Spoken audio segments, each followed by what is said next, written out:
ce jour sur la question de la création et de l'inertie du Conseil supérieur de la fonction publique depuis sa création en 2000 au Cameroun.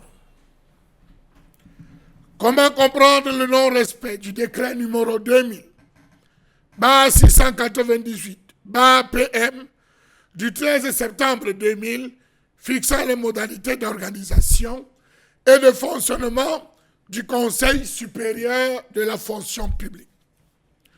Comment comprendre que le ministère de la fonction publique et de la réforme administrative, gestionnaire de la carrière des fonctionnaires et agents de l'État, ne veille pas à la tenue régulière des conseils? Quelle était donc la nécessité de création du Conseil supérieur de la fonction publique s'il n'allait servir à rien plus tard? Quelle performance ou résultat attendre d'un tel organe si 23 ans après sa création, on a eu 4 premiers ministres nommés à la primature pour 0 convocation?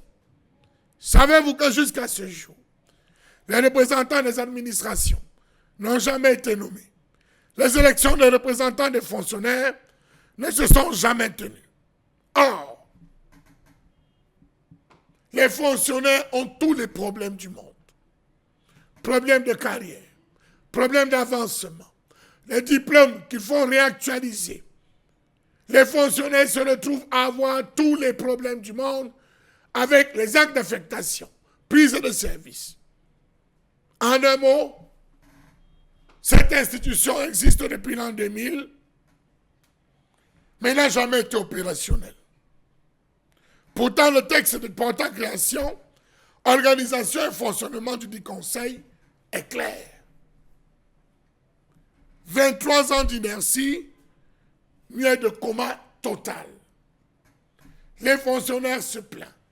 Si ce conseil avait existé, on n'aurait jamais eu des OTS, on n'aurait jamais eu des OTA, parce qu'il aura existé des conseils régionaux de discipline dans les différents coins et surtout portant sur l'organisation, la structuration de la fonction publique au Cameroun.